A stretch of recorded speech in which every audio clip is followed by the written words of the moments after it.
Foreign trade multiplier के concept में पिछले वीडियोस में हमने ये एक्सप्लेन किया है कि जब एक्सपोर्टिंग कंट्री में नेक्स्ट एक्सपोर्ट इंक्रीज होते हैं तो ऐसी सिचुएशन में नेशनल इनकम में जो इंक्रीज होती है वो फॉरेन ट्रेड मल्टीप्लायर के गुना हो जाती है।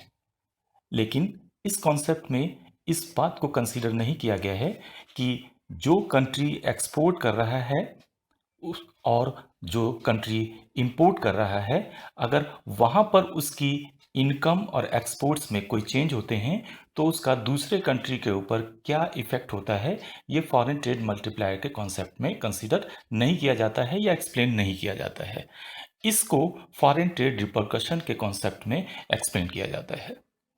फॉरेन ट्रेड रिपरकशन ये बताता है कि अगर किसी कंट्री की इनकम और एक्सपोर्ट्स में चेंज होता है तो उसका दूसरे कंट्री के ऊपर क्या इफेक्ट होता है। Means the effect of change in income और exports of one country upon the other are termed as foreign repercussion effects. It is also called feedback effect और backwash effect. Foreign trade repercussion को अगर हम एक example से explain करना चाहें तो बता सकते हैं कि मान लीजिए कि सिंप्लीफिकेशन के लिए कोई दो कंट्री हैं, ए और बी।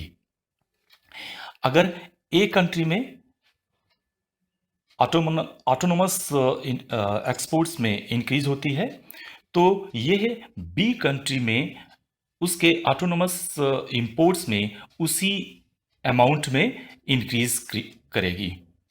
और जो बी कंट्री में इंपोर्ट्स अगर इंक्रीज हो रहे हैं तो नेचुरल सी बात है कि अगर उसी तरीके की कोई कमोडिटी डोमेस्टिकली प्रोड्यूस की जा रही होगी तो उसका प्रोडक्शन कम होगा।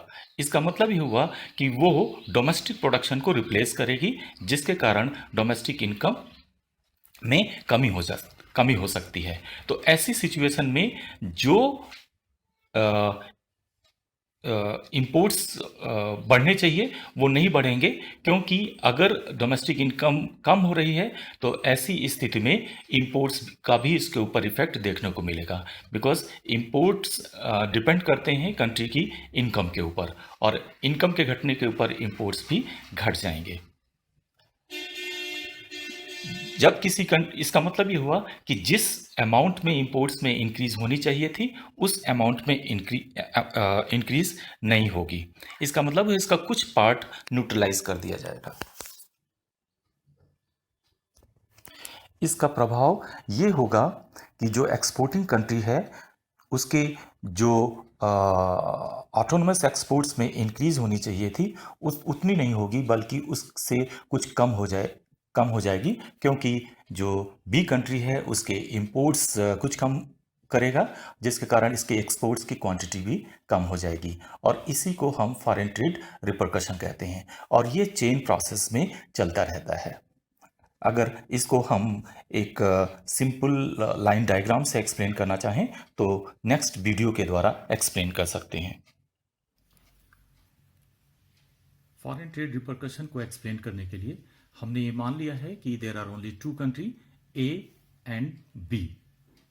और ऐसी स्थिति में जब दो कंट्री केवल ट्रेड में इन्वॉल्व होते हैं तो ऐसी स्थिति में एक कंट्री के एक्सपोर्ट्स दूसरे कंट्री के इंपोर्ट्स हो जाते हैं। ठीक इसी तरीके से दूसरे कंट्री के एक्सपोर्ट्स पहले कंट्री यानी ए कंट्री के इंपोर्ट्स हो जाएंगे।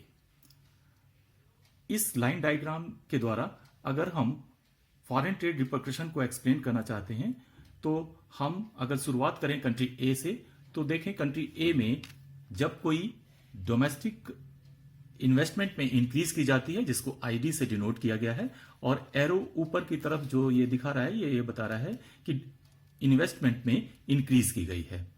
डोमेस्टिक इन्वेस्टमेंट में जब इंक्रीज की जाती है तो नेशनल इनकम भी इंक्रीज होगी, और जब नेशनल इनकम इंक्रीज होती है तो नेचुरल सी बात है कि कंट्री में इंपोर्ट्स भी इंक्रीज होते हैं। अब चूंकि दो ही कंट्री ट्रेड में इन्वॉल्व हैं तो ऐसी सिचुएशन में एक कंट्री के जो इंपोर्ट्स होंगे उसे दूसरे कंट्री के द्वारा फुलफिल किया जाएगा, यानी वो दूसरे कंट्री के एक्सपोर्ट्स हो जाएंगे। तो कंट्री बी में एक्सपोर्ट्स इंक्रीज होंगे क्योंकि कंट्री ए में इनकम बढ़ने के कारण इंपोर्ट्स की डिमांड इंक्रीज हुई है। और कंट्री बी अपने वहां एक्सपोर्ट्स को इंक्रीज करेगा। अब ये अगर वहां एक्सपोर्ट्स इंक्रीज होते हैं तो नेचुरल सी बात है कि उसकी भी इनकम इंक्रीज होगी, कंट्री में डोमेस्टिक इकोनॉमी की में इनकम इंक्रीज होगी, यानी कि नेशनल इनकम में इंक्रीज होगी, और फर्दर उस इकोनॉमी में भी इंपोर्ट्स बढ़ेंगे। ये फिर से कंट्री ए के एक्सपोर्ट्स को इंक्रीज करेंगे जैसा आप देख रहे हैं, और कंट्री ए में फिर से उसकी इनकम में इंक्रीज होगी और इंपोर्ट्स इंक्रीज होंगे, और यही प्रोसेस आगे की तरफ चलेगी। कंट्री बी में एक्सपोर्ट्स इंक्रीज होंगे, इनकम इंक्रीज होगी और फिर इंपोर्ट्स इंक्रीज होंगे, और ये प्रोसेस कंटिन्यू चलती रहती है। जैसा मैंने पहले ही आपको बताया है कि जब किसी कंट्री में एक्सपोर्ट्स इंक्रीज होते हैं तो ये ऑटोनोमस एक्सपोर्ट्स इंक्रीज होते हैं, तो नेचुरल सी बात है कि दूसरे कंट्री में उसी के इक्विवेलेंट ऑटोनोमस इंपोर्ट्स में इंक्रीज होती है। लेकिन जब कंट्री में उसके इंपोर्ट्स इंक्रीज होते हैं तो वो इंपोर्ट्स कुछ ना कुछ डोमेस्टिक प्रोडक्शन को रिप्लेस करते हैं, और जब डोमेस्टिक प्रोडक्शन को रिप्लेस करते हैं तो ऐसी सिचुएशन में नेशनल इनकम में कुछ कमी होती है, और जिसके कारण जो इंपोर्ट्स किए जाते हैं वो उतने नहीं होते जितने की ऑटोनोमस इंक्रीज उसमें हुई थी, बल्कि उसके कंपैरिजन में थोड़े से कम हो जाते हैं। इसका मतलब हुआ कि ये बी कंट्री कुछ कम मात्रा में इंपोर्ट्स करेगा, यानी उसका कुछ पार्ट न्यूट्रलाइज कर दिया जाता है, और इसका इफेक्ट ये होता है कि कंट्री ए में जो ऑटोनोमस एक्सपोर्ट्स में इंक्रीज हुई थी उसका कुछ पार्ट न्यूट्रलाइज कर दिया गया। इसका मतलब है कि चूंकि इंपोर्ट्स यहां पर कम किए जा रहे हैं कंट्री बी के द्वारा, तो एक्सपोर्ट्स का वो पोर्शन जो न्यूट्रलाइज कर दिया गया है कम एक्सपोर्ट्स करने के कारण, वही फॉरेन ट्रेड रिपरकशन कहलाता है, और यह चेन प्रोसेस कंटिन्यू चलती रहती है, जिसके कारण जो टोटल नेशनल इनकम में इंक्रीज होती है वो फॉरेन ट्रेड मल्टीप्लायर के गुना होती है, जिसको हम इस फार्मूले से कैलकुलेट कर सकते हैं। आप देख सकते हैं कि फॉरेन ट्रेड रिपरकशन की सिचुएशन में जो फॉरेन ट्रेड मल्टीप्लायर है उसको हमने यहां के से डिनोट किया हुआ है। K is equal to 1 plus MPM B of B country upon MPS of B country total upon MPS of A country plus MPM of A country plus MPM of B country within bracket MPS of A country upon MPS of B country। जहां पर ये जो symbols use किए गए हैं ये as it is है, जैसा कि पहले भी हमने फॉरेन ट्रेड मल्टीप्लायर के कॉन्सेप्ट में यूज किया था। मार्जिनल प्रोपेंसिटी टू इंपोर्ट्स को बता रहा है, और बी जो इसका सफिक्स यहां पे डिनोट किया गया है, यह कंट्री के रेफरेंस में बता रहा है। ठीक इसी तरीके से MPS marginal propensity to save को बता रहा है, और ए सफिक्स जो लिया गया है ये उस कंट्री के रेफरेंस में यूज किया गया है। इसका मतलब जहां पर बी या ए सफिक्स यूज किया गया है इन प्रोपेंसिटीज के साथ में, वो रिस्पेक्टिव उन कंट्रीज को बता रहा है। तो इस प्रकार फॉरेन ट्रेड रिपरकशन एक चेन प्रोसेस होती है जो ये बताती है कि अगर किसी कंट्री के में एक्सपोर्ट्स में इंक्रीज हुआ है तो उसका दूसरे कंट्री की इनकम और एक्सपोर्ट्स के ऊपर क्या प्रभाव पड़ेगा, और वापस वो फिर से उस कंट्री के ऊपर किस तरीके से उसके इंपोर्ट और इनकम के ऊपर प्रभाव डालेगा। और इसी चेन प्रोसेस को फॉरेन ट्रेड रिपरकशन के रूप में एक्सप्लेन किया गया है। इसकी कुछ लिमिटेशंस हैं जिसको मैं नेक्स्ट ऑडियो में आपको डिस्कस करूंगा। फॉरेन ट्रेड मल्टीप्लायर का कॉन्सेप्ट कुछ अनरियलिस्टिक एजम्पशंस के ऊपर बेस है, जिसके कारण इसकी लिमिटेशंस या क्रिटिसिज्म देखने को मिलती है। फॉरेन ट्रेड मल्टीप्लायर का कॉन्सेप्ट इस एजम्पशंस को लेकर के डेवलप किया गया है कि एक्सपोर्ट्स और इन्वेस्टमेंट ऑटोनोमस नेचर के होते हैं, जबकि हम सभी जानते हैं कि इन्वेस्टमेंट और एक्सपोर्ट इनकम लेवल से इंडिपेंडेंट नहीं होते हैं। ये ज़रूरी नहीं है कि अगर किसी कंट्री के एक्सपोर्ट्स में इंक्रीज़ हो रही है तो उस कंट्री में नेशनल इनकम में भी इंक्रीज़ हो। ठीक इसी तरीके से अगर किसी कंट्री में इंपोर्ट्स इंक्रीज़ हो रहे हैं तो ये ज़रूरी नहीं है कि उस कंट्री में नेशनल इनकम में कमी हो, क्योंकि ये कंट्री अगर कैपिटल गुड्स का इंपोर्ट्स कर रहा है तो ऐसी स्थिति में कंट्री की जो प्रोडक्टिव कैपेसिटी है वो इंक्रीज होगी, और ये इंक्रीज प्रोडक्टिव कैपेसिटी फ्यूचर में उसकी नेशनल इनकम में इंक्रीज करेगी, ना कि कमी करेगी। तो ये मानना कि जो इन्वेस्टमेंट है या एक्सपोर्ट्स हैं वो ऑटोनोमस नेचर के हैं, ये गलत होगा।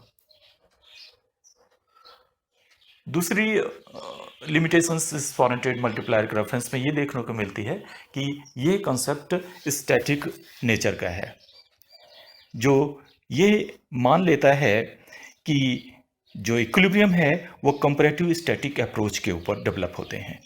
यानी कि ये कॉन्सेप्ट पूरी तरीके से डायनामिक फ्रेमवर्क में फॉरेन ट्रेड मल्टीप्लायर के ऑपरेशन को एक्सप्लेन नहीं करता है। साथ में ये मॉडल केवल 2 कंट्री को लेकर के डेवलप किया गया है। फॉरेन ट्रेड मल्टीप्लायर को केवल 2 कंट्री के रेफरेंस में ही एक्सप्लेन किया गया है। इसका मतलब है कि अगर कंट्री मल्टीलेटरल ट्रेड की पोजीशन में है, यानी डिफरेंट कंट्रीज के साथ, जो कि रियलिस्टिक पोजीशन होती है कि अलग अलग कंट्रीज के साथ में ट्रेड करता है, तो ऐसी सिचुएशन में फॉरेन ट्रेड मल्टीप्लायर के ऑपरेशन को एक्सप्लेन किया जाना पॉसिबल नहीं हो पाएगा। साथ में ये कॉन्सेप्ट इस एजम्पशंस को लेकर के भी डेवलप किया गया है कि there is a full employment in an economy, लेकिन ये ज़रूरी नहीं है कि हर इकोनॉमी में फुल एम्प्लॉयमेंट की सिचुएशन हो। जैसा कि इंस खुद मानते हैं कि जो इकोनॉमी में एम्प्लॉयमेंट की सिचुएशन होती है वो फुल ना होकर के बल्कि पार्शियल होती है। तो ऐसी सिचुएशन में ये कॉन्सेप्ट पूरी तरीके से एप्लीकेबल नहीं हो पाएगा। यानी अगर किसी कंट्री में कुछ प्रोडक्टिव कैपेसिटी अगर बची हुई है या सरप्लस में है जिसका पहले यूटिलाइजेशन नहीं किया जा रहा था, तो ऐसी सिचुएशन में फॉरेन ट्रेड मल्टीप्लायर के ऑपरेशन को एक्सप्लेन किया जाना पॉसिबल नहीं हो पाएगा। इसके साथ ही ये कॉन्सेप्ट फिजिकल चेंजेस को भी इग्नोर कर देता है। हम सभी जानते हैं कि प्रेजेंट टाइम में गवर्नमेंट इकोनॉमी में इंटरवीन करती है। हो सकता है ये डायरेक्ट इंटरवेंशन ना हो, इंसेंटिव के तौर पर भी हो सकता है, या कुछ इंटरवेंशन के तौर पर भी हो सकता है, जैसे टैक्सेस के माध्यम से हो सकता है, या डिफरेंट तरीके की और प्रोग्राम्स के द्वारा या टूल्स के द्वारा गवर्नमेंट इंटरवीन करती है। जबकि फॉरेन ट्रेड मल्टीप्लायर के कॉन्सेप्ट में इन इंटरवेंशंस को या इस तरीके की पूरी तरीके से इग्नोर कर दिया गया है। साथ में ये मान करके चलता है कि there is free trade, trade पर किसी भी तरीके का कोई रिस्ट्रिक्शन नहीं है। हम सभी जानते हैं इकोनॉमी चाहे कितनी भी फ्री या ओपन हो, इकोनॉमी में अपने नेशनल इंटरेस्ट को देखते हुए कुछ ना कुछ रिस्ट्रिक्शंस इम्पोज किए जाते हैं। हाँ, हो सकता है कि ये थ्रू आउट टाइम ना हो, लेकिन कहीं ना कहीं वो ज़रूर देखने को मिलते हैं। कभी उनकी डिग्री कम हो सकती है और कभी उनकी डिग्री ज़्यादा हो सकती है। इसका मतलब है कि रियल वर्ल्ड में हर कंट्री अपने फॉरेन ट्रेड के ऊपर अपने नेशनल इंटरेस्ट को प्रोटेक्ट करते हुए या अपनी इकोनॉमी के इंटरेस्ट को प्रोटेक्ट करने के लिए कुछ ना कुछ रिस्ट्रिक्शंस लगाता है। तो इन सब बातों को अगर हम कंसीडर करें, या इन सिचुएशंस में जो फॉरेन ट्रेड मल्टीप्लायर का ऑपरेशन है वो पूरी तरीके से फंक्शनल नहीं होता है, या उसकी लिमिटेशंस आ जाती हैं।